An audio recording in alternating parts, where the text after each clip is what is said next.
এখন পরে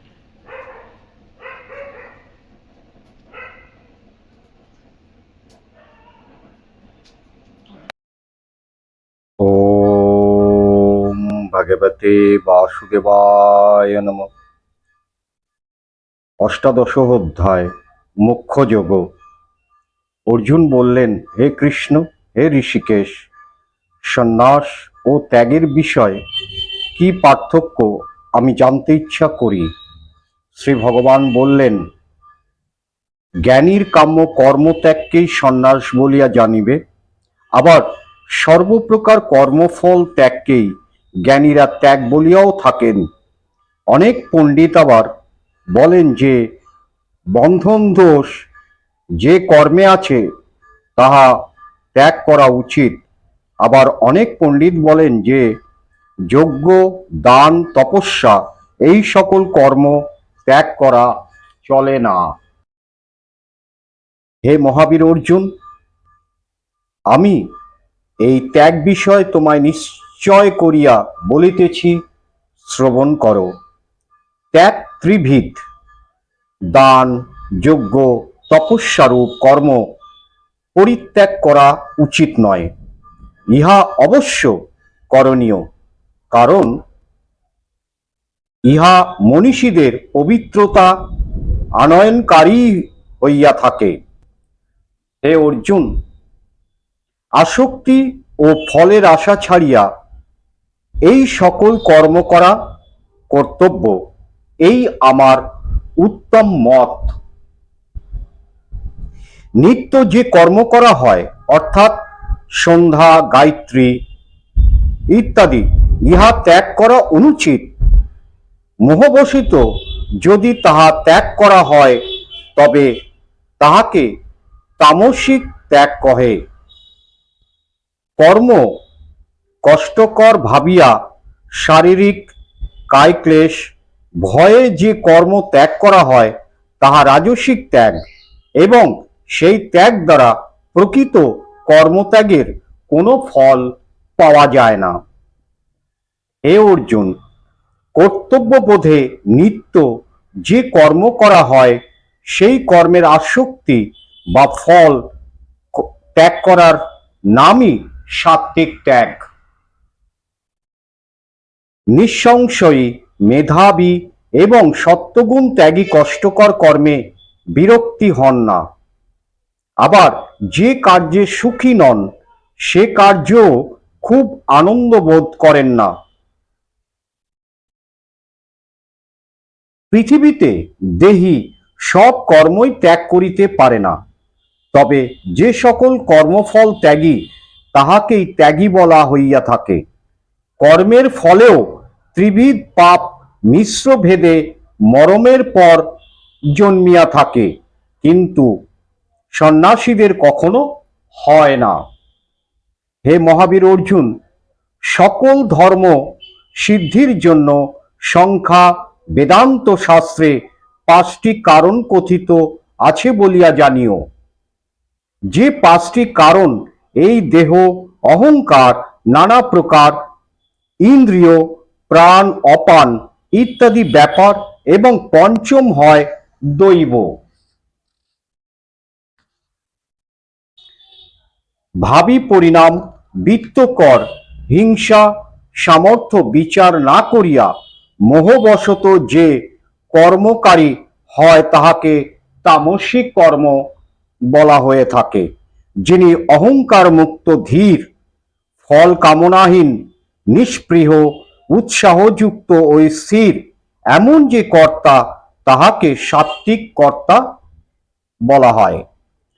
যিনি বিষয়ে আসক্তিপূর্ণ, যিনি কর্মফল চাহেন, যিনি লোভী, হিংসুক, অপবিত্র এবং হর্ষ শোকযুক্ত, তিনি রাজসিক কর্তা। যিনি চঞ্চল, অলস, অবিনয়ী, মূঢ়, শঠ, ক্রূর, দুঃখী, দীর্ঘসূত্রী, তাহাকে তামসিক কর্তা বলে জানবে। হে অর্জুন, আমি তোমায় বুদ্ধি ও ধৃতির গুণানুসারে 3 প্রকার ভেদ কি, তাহা পৃথকভাবে বলি। অর্জুন, যে বুদ্ধির বলে মানুষ প্রবৃত্তি ও নিবৃত্তি, কার্য ও অকার্য, ভয় ও অভয়, বন্ধন ও মুক্তি কি তাহা যথাযথভাবে বোঝে, তাহাকেই সাত্ত্বিক বুদ্ধি বলে। হে অর্জুন, বুদ্ধির দ্বারা ধর্মাধর্ম, কার্যাকার্য ঠিকমতো বুঝিতে পারা যায় না, তাহাকে রাজসিক বুদ্ধি বলে। হে অর্জুন, যে বুদ্ধি অধর্মকে ধর্ম আর অন্য বিষয়কে বিপরীত বোঝে, তাহাকে তামসিক বুদ্ধি বলে। হে অর্জুন, যে ব্যভিচারিণী ধৃতির দ্বারা মন প্রাণ ইন্দ্রিয়ের ক্রিয়াকে সংযত করা হয়, তাকে সাত্ত্বিকী ধৃতি বলে। হে অর্জুন, যে ধৃতি ধর্ম অর্থ কামকে মুখ্যভাবে চায় এবং যাহাতে ফলাঙ্কাকা জন্মায়, তাকে রাজসিক ধৃতি বলা হয়। হে অর্জুন, যে ধৃতির বলে নির্বোধ ব্যক্তি নিদ্রা, ভয়, শোক, অহংকারের হাত কখনো ত্যাগ করিতে পারে না, তাহাকে তামসিক ধৃতি বলে। হে অর্জুন, এখন তিন প্রকার সুখের কথা শোনো। সৎ অভ্যাস হেতু ব্যক্তির পরমানন্দ হয় এবং দুঃখ শেষ হয়। যাহা প্রথমে বিষ তুল্য লাগিল, পরিণামে অমৃতময় লাগে। আত্মবুদ্ধির প্রসঙ্গতা জনিত সেই সুখকে সাত্ত্বিক সুখ বলে। যে সুখ বিষয় ইন্দ্রিয় সংযোগ প্রথম অমৃত বেদ এবং পরিণামে বিষ ব্রেদ বলে মনে হয়, তাহাকে রাজসিক সুখ বলে। আর যে সুখ প্রথমে ও শেষে মোহ জন্মায় এবং নিদ্রা, অলস্য ও ভ্রমজাত, সেই সুখই তামসিক সুখ।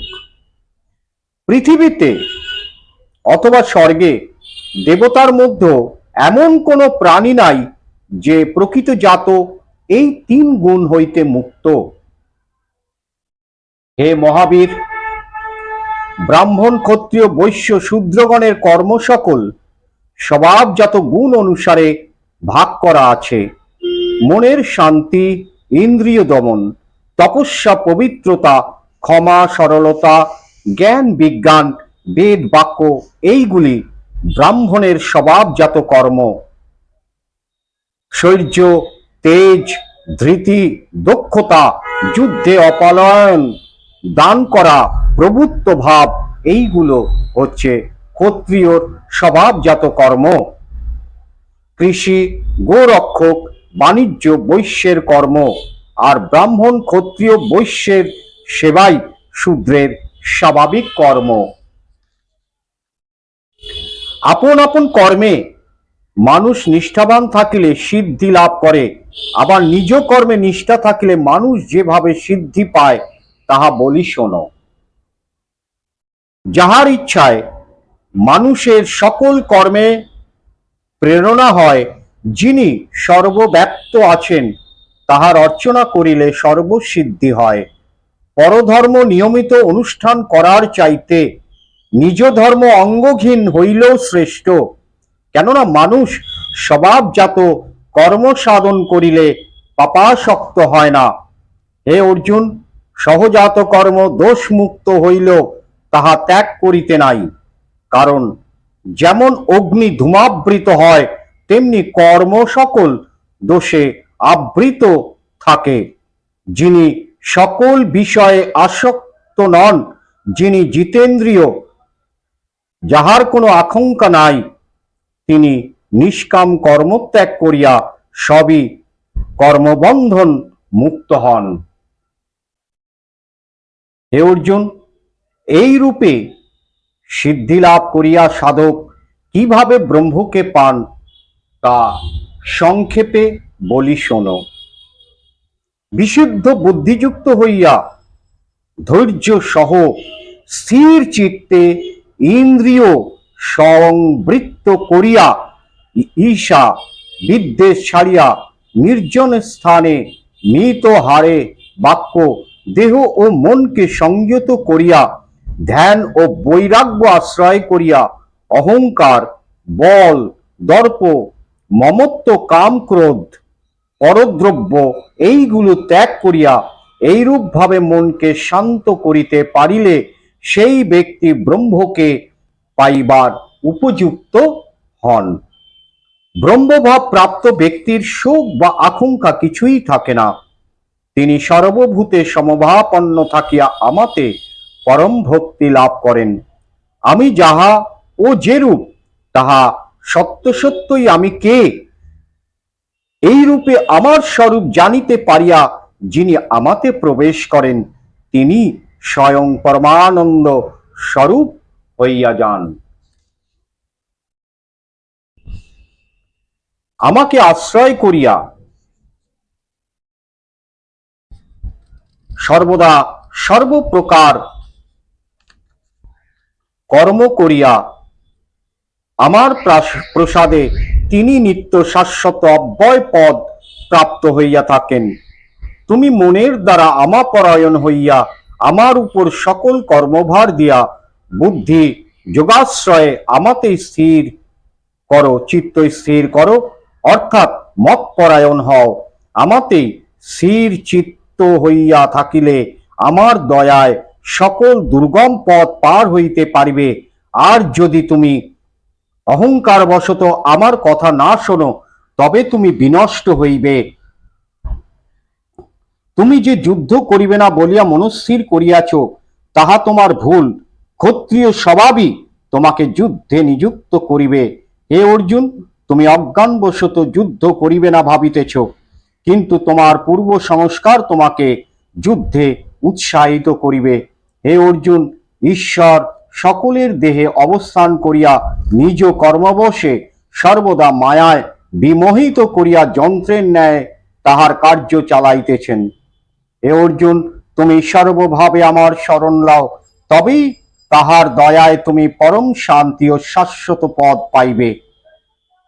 এই আমি তোমার নিকট অতি গুরুতর জ্ঞান প্রকাশ করিলাম, ইহা তুমি বিবেচনা করিয়া বোঝো।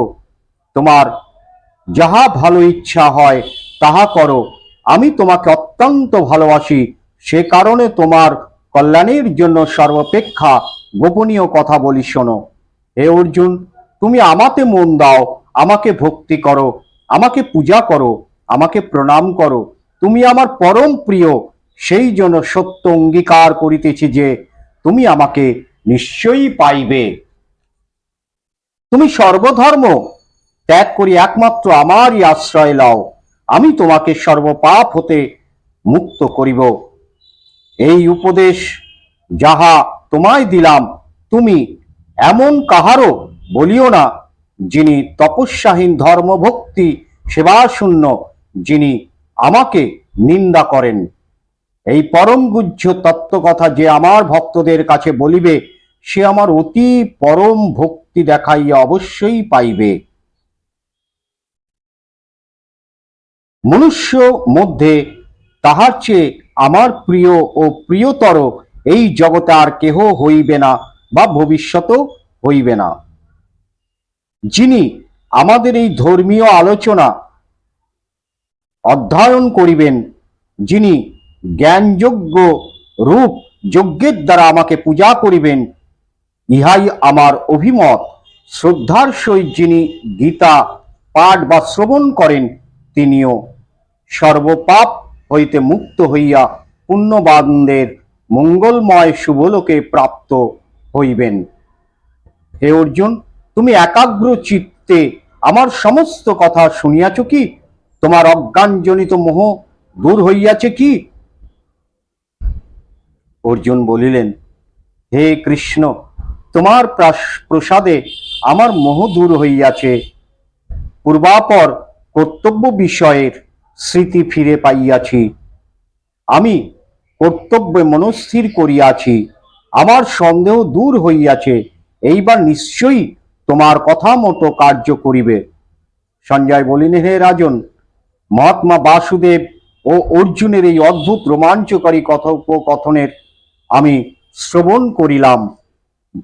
ব্যাসদেবের প্রসাদে যোগরূপ পরম গুহ্য জ্ঞান সাক্ষাৎ যোগেশ্বর শ্রীকৃষ্ণের মুখ নিঃসৃত বাক্য নিজ কর্ণে শ্রবণ করিলাম। হে রাজন, শ্রীকৃষ্ণ অর্জুনের সেই অতি অদ্ভুত পুণ্যময় বাণী স্মরণ করিতে করিতে আমি বারবার আনন্দ লাভ করিতেছি। হে রাজন, শ্রী ভগবানের সেই অতি অদ্ভুত বিশ্বরূপ স্মরণ করিয়া আমার মহান বিস্ময় হইতেছে এবং বারবার রোমাঞ্চ হইতেছে। যেইখানে শ্রেষ্ঠ যোগী শ্রীকৃষ্ণের ন্যায় উপদেষ্টা আছেন আর মহাবীর অর্জুন আছেন, সেইখানে শ্রী বিজয় ঐশ্বর্য নীতি বিরাজ করিতেছে। ইহাই আমার বিবেচনা। ওম ভগবতে বাসুদেবায় নমঃ। ওম গঙ্গা গীতা সাবিত্রী সীতা সত্তা পতিব্রতা ব্রহ্মবলী ব্রহ্মবিদ্যা ত্রিসন্ধ্যা মুক্তিগেহিনী অর্ধমাত্রা চিদানন্দ ভবগ্নি ভ্রান্তি নাশিনী বেদত্রয়ী পরানন্দ তৎথর্থ জ্ঞান মঞ্জরি। ওম তৎসৎ, ওম তৎসৎ, ওম তৎসৎ।